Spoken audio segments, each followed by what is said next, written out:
এমন করে সূর্যটা কোত্থেকে কোথায় হারায় যাবে তার কোনো খবর থাকবে না। আকাশের তারকাগুলো হারিয়ে যাবে, পাহাড় পর্বত তুলার মতো উঠতে থাকবে, সূর্যের কোনো খবর থাকবে না।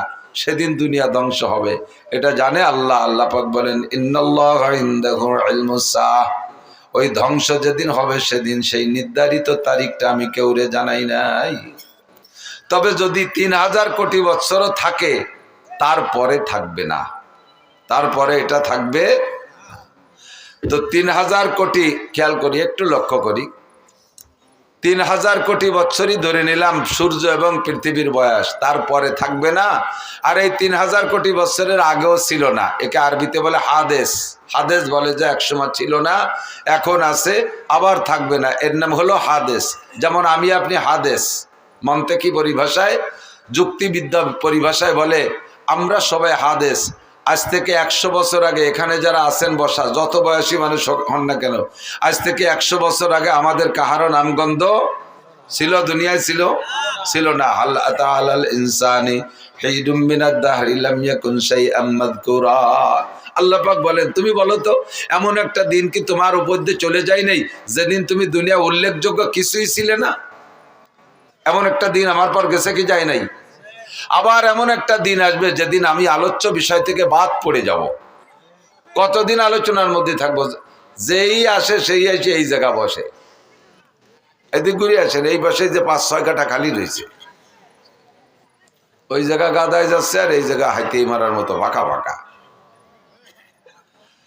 আল্লাহ, সাজাতে সাজাতে আমার সময় চলে যাবে, এমনি সময় কমে রস ধরছি আজকে। আল্লাহু আকবার। তো একটা দিন আসবে সেদিন আমার নাম নেওয়ার কেউ থাকবে না, যত বড় নামি দামি হন না কেন। আপনার ছেলেরা আপনার কবর জিয়ারত করবে, পরবর্তীতে আপনার পুতারা নাতিরা করবে, এরপরে যে জন্মটা আসবে তারা আর জানবে না যে আপনার কবর কোনটা, এবং খোঁজারও চেষ্টা করবে না, ঠিক না? আপনারা এখানে যারা আছেন বলেন তো, আপনার আব্বার দাদার কবরের খবর কি আপনার আছে? আমার দাদারে আমি দেখছি তাই কবরস্থানে আমার দাদার কবর খুঁজে পাই না। আমার আব্বা মারা গেছে ২০০৭ সালে, বড় কবরস্থানে আমাদের বাড়ির কাছের কবরস্থানে দাফন করে, সেদিন আমার আব্বার কবর আমি খুঁজে পাই না। গোটা কবরস্থান জুড়ে জিয়ারত করি, আব্বার কবরে কোনো চিহ্ন দেয়া নাই, খুঁজে পাই না। আমি আমার আব্বাকে স্মরণ রাখবো, আমার পুতা পুতনিরা তারা স্মরণ রাখবে না, আমার ছেলে মেয়েরা কিছু হলিও রাখবে। তেমন একটা দিন চলে গেছে, সে সময় ছিলাম না। আবার একটা দিন আসবে, সেদিন থাকবো। যাব কোথায়? এক জায়গা যাওয়া লাগবে কি লাগবে না? এ জায়গা থাকবে না, আজকে এই মাঠে থাকবেন না, যাবেন কোথায়? যার যার বাড়ি। এ জায়গার থেকে মাহফিল শেষ হলে কোথায় যাবেন? যার যার বাড়ি যাবেন না? তাহলে এই দুনিয়ার মাহফিল শেষ হয়ে যাওয়ার পরে থাকবো না দুনিয়া, যাব কোথায়? একটা জায়গা যাওয়াই লাগবে, একটা জায়গা। যে জায়গাটা যাওয়া লাগবে ওই জায়গাটার শেষ নাই। যে সময়কে সামনে নিয়ে এখান থেকে রওনা দেব সেই সময়ের কোনো শেষ নেই। আল্লাহ পাক বলেন যত লম্বা হায়াত দুনিয়ায় পাও না কেন, এ দুনিয়ার জিন্দেগি একেবারে সামান্য। অমাল হায়াতুদ দুনিয়া ইল্লা কালিল, এ দুনিয়ার জিন্দেগি একেবারে সামান্য। আর একটা কথা মাথায় রাখেন, আল্লাহ যাকে অল্প বলে তার চেয়ে অল্প হওয়ার জায়গা থাকে না, আল্লাহ যাকে বেশি বলে তার চেয়ে বেশি হওয়ার জায়গা থাকে না। আল্লাহ যাকে মন্দ বলে তার চেয়ে আর মন্দ হতে পারে না, আল্লাহ যাকে ভালো বলে তার চেয়ে ভালো হইতে পারে না। দুনিয়ার জিন্দেগিকে আল্লাহ বলেন আমাল হায়াতুদ দুনিয়া ইল্লা কালিল। আরে যত লম্বা হায়াত পাও না কেন, তোমার গোটা দুনিয়ায় ৩,০০০ কোটি বছর যদি হায়াত পায়, আখিরাতের সামনে একেবারে সামান্য। মূল হায়াত হলো ওয়া ইন্নাদ দারাল আখিরাতা লাহিয়াল হায়াওয়ান, আখিরাতের ঘরের হায়াতই হলো আসল হায়াত। আমার যুবক বন্ধুরা, তোমাদের উদ্দেশ্য করে কিন্তু আজ করি। বুড়োকে ওয়াজ আমি কোনোদিন করি না, কারণ বুড়োরা বার্ধক্যজনিত কারণে দুর্বল হয়ে গেছে, এমনি তারা ভালো হয়ে গেছে। ঠ্যাং একখান কবরে চলে গেছে, চাকা একটা পাংচার হয়ে গেছে বুড়োকে। সালতানগর কান্দার মানুষ রাতের বেলা হেসাক ধরায় কাজী হতেন, সেই মানুষগুলো এখন বিছানায় শুয়ে শুয়ে ডেকরাচ্ছেন, কোন সময় জান্ডা বের হয়ে যায়। এই বুড়োরে আর হেদায়েতের ওয়াজ করার কোনো দরকার নাই। বুড়োর কাজে করার বল নাই, বাহুতে বল নাই, ঠ্যাঙ্গে বল নাই, চোখে পাওয়ার নাই, কানে শক্তি নাই, পাকস্থলিতে হজমি শক্তি নাই, সাদা যাও খাইলে যেমন খাই নিচের বাড়িতে সেইভাবে বারোই ছেড়ে যায়। এই বুড়োর আর ভালো হিদায়তের ওয়াজের দরকার নাই। যারা হুঙ্কার মারো, জমিনের উপর দিয়ে গুতা মাইরা চলো, তাদেরকে আল্লাহ বলেন ওয়ালা তামশিফিল আরদি মারাহা। এ যুবক, ওয়ালা তামশিফিল আরদি মারাহা, একটু নরম হ, একটু ভদ্র হ, একটু নমনীয় হ, একটু দিনদার হ। ওয়ালা তামশিফিল আরদি মারাহা, জমিনের উপরে হুঙ্কার মেরে চলিস না, দাপটের সাথে পা মাটির উপরে মারিস না। ইন্নাকা লান তাখরিকাল আরদা, তোর পায়ের ধাক্কায় জমিনের থেকে এক মুঠ মাটিও সরে যাবে না। ওয়ালান তাবলুগাল জিবালা তুলা, আর তুমি লম্বা হইয়া পাহাড়ের চাইতে লম্বা হইতে পারবা না। আরে হাজার হাজার পাহাড়কে কিয়ামতে উড়িয়ে দেওয়া হবে। ইযা ওয়াকাতিল ওয়াকিয়া লাইসা লিওয়াকাতিহা কাযিবা খাফিদাতুর রাফিয়া ইযা রুজ্জাতিল আরদু রাজ্জা অবুসাতিল জিবালু বাসসা ফাকানাত হাবাআম মুমবাসসা। শিমুল গাছের পাকা ফল ফাইটা গেলে তুলোগুলো যেমন বাতাসে উড়ে চলে যায়, পাহাড় পর্বতগুলো এরকম তুলার মতো উড়ে চলে যাবে। তুমি সাথে সেই পাহাড়, যেই পাহাড়ের চাইতে জোয়ান হওয়ার কথা আল্লাহ বললেন, তুমি পাহাড় ছাড়াই লম্বা হইতে পারো নাই।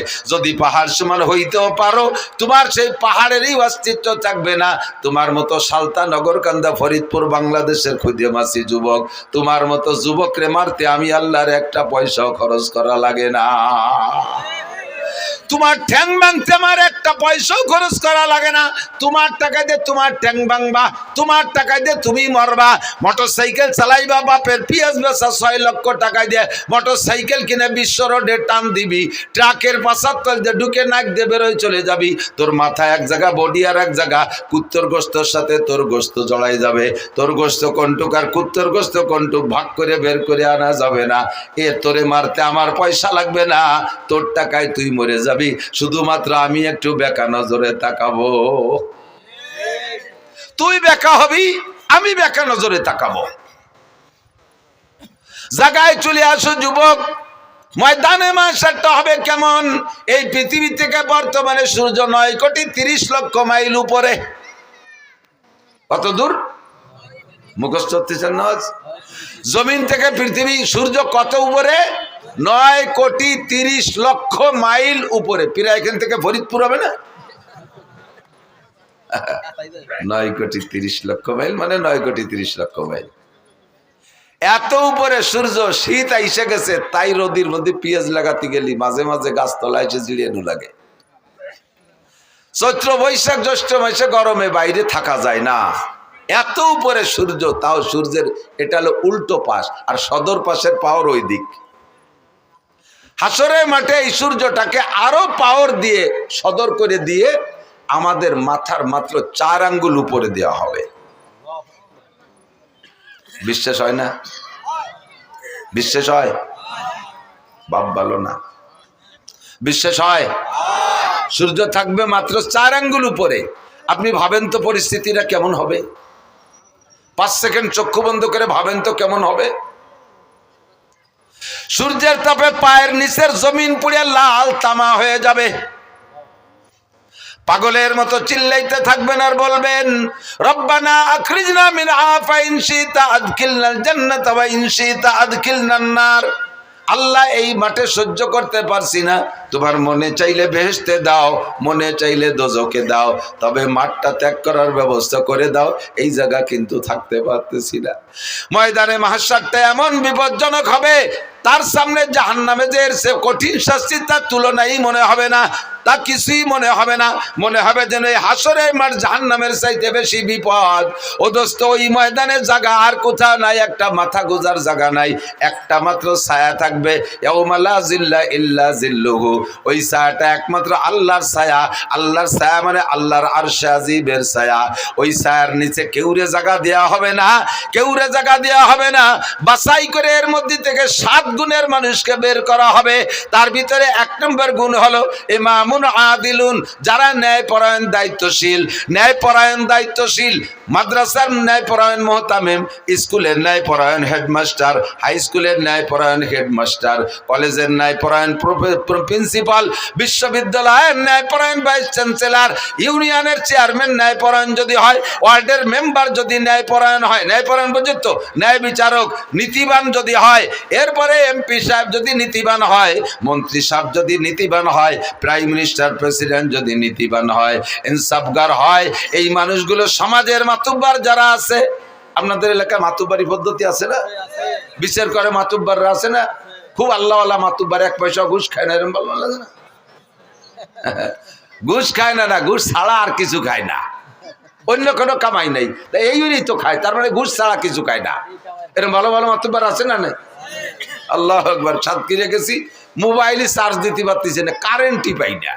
কারেন্ট আছে, লাইন আছে, কিন্তু কারেন্ট থাকে না। তা আমি বললাম মৌলানা মোস্তফা কামালে ভাই, আপনাকে এখানে কারেন্ট কিরকম যায়, একটু কেমন যা কয়, তো মোবাইলে চার্জ দিতে পারতেছি না। উনিকে আমাকে এখানে কারেন্ট কখনো যায় না, মাঝে মধ্যে একটু আসে। কারেন্ট কখনো যায় না, মাঝে মধ্যে একটু আসে। যাওয়া হিসেব করার কায়দা নাই। মাতুব্বারা ঘুষ খায় না, খায় না মানে ঘুষ ছাড়া অন্য কিছু খায় না, হালাল খুব সামান্য, কখনো একটু হালাল পালি খায়, নালি খায় না।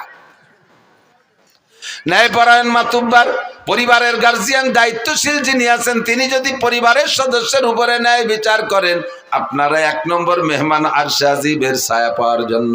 2 নম্বর সেকেন্ড প্লেস। আমার যুবকরা তাকাও, এ যুবক এদিক ওদিক তাকাইস না, আমার দিক তাকা। আমি হাত ধরে আরশে আজিমের নিচে বসানোর ব্যবস্থা করে দিচ্ছি। নবী পাক বলেন, শাবুন নাশা ফি ইবাদাতিল্লাহ, যে যুবক যৌবনকালটাকে আল্লাহর হুকুমে পরিচালনা করলো।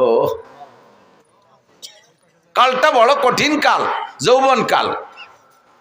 যৌবনকালে গুনাহ বেশি করা যায়, নেকিও বেশি করা যায়। কতক্ষণ ইচ্ছে করলে দাঁড়ায় দাঁড়াইয়া সারা রাত তাহাজ্জুদের মধ্যে কাটাইতে পারো, ইচ্ছে করলে বাইসাইকেল চালাইয়া বিশ্ব ইজতেমায় যাইতে পারো এই সালতা থেকে, ইচ্ছে করলে বাইসাইকেল চালাইয়া চরমুনার ময়দানে যাইতে পারো, ইচ্ছে করলে বাইসাইকেল চালাইয়া গহরডাঙ্গার মাঠের সামনে মাহফিল আছে 3, 4, 5 এই ডিসেম্বরের, সে জায়গা তুমি মাহফিলে অংশগ্রহণ করতে পারো।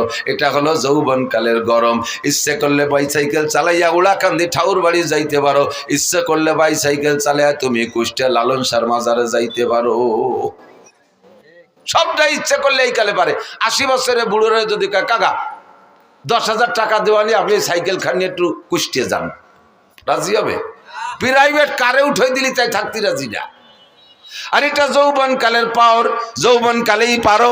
রাত্রে দাঁড়ায় দাঁড়ায় তাহাজ্জুদ পড়তে পারো। তার প্রমাণ হলো তুমি রাত 3টের সময় মেসি আর নেইমারের ফুটবল খেলার টাইম জানতে পারছো, সময়সূচি। শীতকালের রাত 3টেই হবে আজকের ম্যাচ। এই সমর্থক হোক আর না হোক, খেলা দেখনেওয়ালারা ঘুমাইছে। কতক্ষণ ঘুমাইছে? ওই টেলিভিশনের সামনেই বুতু পেশার মতো চাইয়ে দাঁড়ায় রয়েছে, একটা পলক মারে না, চোখে পলক মারে না। কারণ কোন পলকে একটা শট মিস হয়ে যাবে, কোন সময় পলক মারতে যাবো আর ওই পলকে একটা বাড়ি দিয়া মেসি একটা গোল দিয়ে ফেলবে। এই মেসিরে দেওয়ার জন্য পেসির দল সব দাঁড়ায় রয়েছে। রাত 4টের ম্যাচ ছিল, সেটাও দেখছো, 3টের ম্যাচও তাও দেখছো, রাত 2টের ম্যাচও দেখছো, 1টার ম্যাচও দেখছো, সারাটা রাত 1টা মাস পর্যন্ত বিশ্বকাপ ফুটবল খেলা দাঁড়ায় দাঁড়ায় দেখছো। এটাই প্রমাণ করে তুমি এত কঠিন শীতের রাত্রে ফাঁকা জায়গায় টেলিভিশন চালাইয়া বিশাল পর্দা লাগাইয়া তুমি এই সারা রাতে টেলিভিশনে কি বলা হয় ফুটবলের ম্যাচগুলো তুমি মিস করো নাই। কাজেই প্রমাণ তুমি রাত্রে দাঁড়ায় দাঁড়ায় তাহাজ্জুদও পড়তে পারতে। শেষ রাত্রে উইটা ঠান্ডা পানি দে ওযুর দরকার করবা বা গোসলের দরকার কইরা তুমি দাঁড়ায়া তাহাজ্জুদ পড়তে পারতা। রাতভর দাঁড়ায় দাঁড়ায় ফুটবল খেলা দেখলে বান্দা, রাত্রে দাঁড়ায় দাঁড়াইয়া একটু তাহাজ্জুদ কেন পড়লে না? যদি তুমি রাত্রে দাঁড়ায় তাহাজ্জুদ পড়তা, একটু ঘুম কামাই করতে, তাকে এখন তুমি আরামে ঘুমাইতে পারতা। जागना है जाग लो अफलाक की साया तले, जागना है जाग लो अफलाक की साया तले, आखिर तक सोया करोगे खाक की साया तले। যদি সজাগ থাকতে হয়, আরামে ঘুমাইতে হয় কবরে, তাহলে দুনিয়ায় কিছুদিন ঘুম কামাই করতে হবে, দুনিয়ায় কিছুদিন ঘুম কামাই করতে হবে। দুনিয়ায় যদি আরামসে ঘুমাও, কবরে যাওয়ার পরে ঘুমের সুযোগ পাবা না। যারা কবরে মাইয়েতে মুসলমানকে যখন কবরে রাখা হবে, তিনটে প্রশ্ন করা হবে, মার রাব্বুকা মা দীনুকা মান নবিয়ুকা। তিনটে প্রশ্নের জবাব আপনি যখন দিতে পারবেন, আল্লাহ পাক বলবেন আলবিসুহু মিনাল জান্নাহ, আমার বান্দারে জান্নাতের পোশাক পরাইয়া দাও। ওয়া আফরিশুহু মিনাল জান্নাহ, আমার বান্দারে মাটিতে শুয়ায় রাখা যাবে না, জান্নাতের খাট পালং দিয়ে দাও। বলি সুবহানাল্লাহ। আফতাহু লাহু বাবান ইলাল জান্নাহ, আর জান্নাতে তো এখন দেওয়া যাবে না, হাসরের মাঠ কায়েম হওয়ার পরে, বিচার আচারের পরে জান্নাত। আপাতত তার জান্নাতে, তার কবরে জান্নাত থেকে একটা দরজা খুইলা দাও। ফায়ুফতাহ, পরিষ্কার হাদিস, ফায়ুফতাহ, খুলে দেয়াই হবে। খুলে দেওয়ার পরে দুইজন ফেরেশতা আসবে, যুবক তোমার কাছে, একজন মাথার কাছে, একজন পায়ের কাছে। মাথার কাছের জন্য এইসব মাথা মেসেজ করবে, আস্তে আস্তে মাথা চিপ দেবে আর সুড়সুড়ি দেবে। আপনি চোখ খুলে তাকাই বলবেন মান আনতা ইয়া কি, ও ভাই তুমি মাথার কাছে কে আইছো? আমার তো দুনিয়ায় যারা ছিল কেউ আমার সাথে আসে নাই, কত আদরের স্ত্রী সেও আসে নাই, সন্তানদের কত ভালোবাসি তারা কেউ আমার সাথে আসে নাই। চারজন আসলো কবরের কাছে, লাস্টে নামাইলো দুইজন, সব আমারে মাটি চাপা দিয়ে তুই চলে গেল। তুমি কে আসলে দুনিয়ার থেকে না কোত্থেকে? ওই যিনি মাথার কাছে এসে মাথা মেসেজ করে, তিনি আপনাকে পরিচয় দেবে, আনা তিলাওয়াতুক। ভাই আমি একজন মানুষ বটে, তবে আমি হলাম তোমার কোরআনে কারিমের তিলাওয়াত। তুমি দুনিয়ায় কোরআন শরীফ তিলাওয়াত করেছো, এই তিলাওয়াতকে আল্লাহ তাআলা একটা মানব রূপ দিয়ে আমারে তোমার খাদেম হিসেবে পাঠাই দিয়েছে। আমি তোমার মাথা মেসেজ করব। ইতিমধ্যে দেখে পাশে আর একজন, তুমি কে? ওই লোকটা পরিচয় দেবে, আনা সলাতুক, আমি তোমার নামাজ। পায়ের কাছে কেডা? নামাজ। পায়ের কাছে কে? নামাজ। মাথার কাছে কে? কোরআন। মাথার কাছে, পায়ের কাছে এই নামাজ আর কোরআনে আপনার পা মেসেজ করে দিয়ে বলবে, ওরা বলবে নুমকানামাতিলারুস লা ইয়াস্তাইকিজুকা আহাদুন ইলা ইয়াউমিল কিয়ামা, আরে আরামসে ঘুমাও, কিয়ামত পর্যন্ত তোমারে কেউ সজাগ করবে না, ঘুমাও আর ঘুমাও, আরামসে ঘুমাও। দুনিয়ায় তাহাজ্জুদের কারণে ঘুমাও নাই, শেষ রাত্রে তাজিকিরের কারণে ঘুমাও নাই, ফজরের নামাজের কারণে 8টা-9টা পর্যন্ত ঘুমাও নাই, বহু টাইম ঘুম নষ্ট করেছো। এই ঘুমটা তুমি এই কবরে থেকে আরামসে পুরাও। লা ইয়াস্তাইকিজুকা আহাদুন ইলা ইয়াউমিল কিয়ামা, কিয়ামত পর্যন্ত কেউ তোমারে ঘুম থেকে সজাগ করবে না। বলি না সুবহানাল্লাহ। আপনি কি এই দুইজন মানুষ খেদমতের জন্য তৈরি করছেন? নামাজ আছে আপনার পাঁচ ধারে পাও চিবে দেওয়ার জন্য? দুনিয়ায় নামাজ রে শর্ট মেরে উড়াই দিয়েছেন, নামাজ রে শর্ট মেরে উড়াই দিয়েছেন পা দিয়ে, নামাজের কাছেও যান নাই, নামাজের কাছে আসতেও দেন নাই। আপনার পা চিবে দিতে নামাজ আসবে না, কে আসবে একটু পরে কই। আপনি কি তিলাওয়াত করে রাখছেন? মাথার কাছে এসে মাথা চিবিয়ে দেবে যে লোকটা, সেই লোকটারে আপনি বানাইছেন? এর ভিতরে কয়জন কোরআন শরীফ পড়তে পারেন? কয়জন কোরআন শরীফ পড়তে পারেন? খাদেম দুইজন তৈরি করছেন, হাত পা মেসেজ করে দেবে। ঘুমাবেন যে কি জন্য ঘুম কামাই করছেন? যে জায়গা ঘুমাবেন, আল্লাহ আমি তো দুনিয়ায় ঘুমাই নেই, ওদের সাথে তাহাজ্জুদ পড়ছেন, আমি মেসির খেলা দেখছি, যে কোনো ভাবে আমিও ঘুমাই নেই। তোমার চোখের মধ্যে শীশে ঢেলে দেওয়া হবে, চোখের মধ্যে সীসা গালায় ঢেলে দেওয়া হবে। কি জন্য ঘুম কামাই করেছিস? যৌবন কালটা ইবাদতের মধ্যে কাটাও যুবক।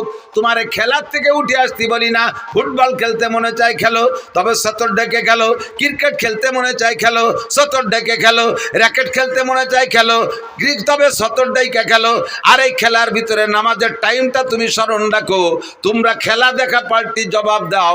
পাকিস্তানি প্লেয়াররা যখন ক্রিকেট খেলে বা ফুটবল খেলে, আজান হওয়ার সঙ্গে সঙ্গে পায়ের বলটারে সাইডে দিয়া হাতের ব্যাটকান ফেলাই দিয়ে মাঠের মধ্যে যে নামাজ পড়তে দেখছো কি? দেখো না। তোমার খেলা তুমি খেলো, তোমার ইংরেজি পড়া তুমি পড়ো, কলেজে পড়বা পড়ো, কোনো বাধা নাই। বিশ্ববিদ্যালয় পড়ো, ডাক্তারি পড়ো, ইঞ্জিনিয়ারিং পড়ো, বিজ্ঞানী পড়ো, যা পড়ো পড়ো, কোনো দোষ নাই। ক্ষেত করো, খামার করো, ব্যবসা করো, বাণিজ্য করো, গাড়ি চালাও, বাড়ি চালাও, যা করবা করো, কোনো তাই দোষ নাই। বৈধভাবে সব কিছু করো। আজান হইলে সব কিছু ছেড়ে দিয়ে তুমি মসজিদে চলিয়া যাও। সময় কিন্তু বেশি নাই, বুড়ো হইলে নামাজ পড়বো। বুড়ো হবা কি হবা না তার গ্যারান্টি কি আছে? একজন যুবক হিম্মত করে বলো তো যে আমি বুড়ো হবই। আছেন কেউ সাহস করার মতো? বলো তো, বল যে বলবে এটা তার বিয়াদবি বলা হবে। আল্লাহ কয় তোরে মারবো এই মাঠে ফেলাইয়ে, তোরে বুড়ো, তোরে বাড়ি জাতি দেবো না। হতে পারে? কাজে এই জায়গা কোনো বাহাদুরি চলে না, ঠিক না? এই জায়গাটা মোটে কোনো বাহাদুরি চলে না। এনি টাইম এভরিডে দুনিয়ায় আসার জন্য সিরিয়াল লাগে, যাওয়ার সিরিয়াল লাগে না। আব্বা থাইকে যায় ছেলে চইলা যায়, দাদা থাইকে যায় পোতা চইলা যায়, নানা থাইকে যায় নাতি চইলা যায়, মা থাইকে যায় মেয়ে চলে যায়, আছে না নাই? দাদি থাইকে যায় পুতনি চইলা যায়। এ দুনিয়া আসার জন্য সিরিয়াল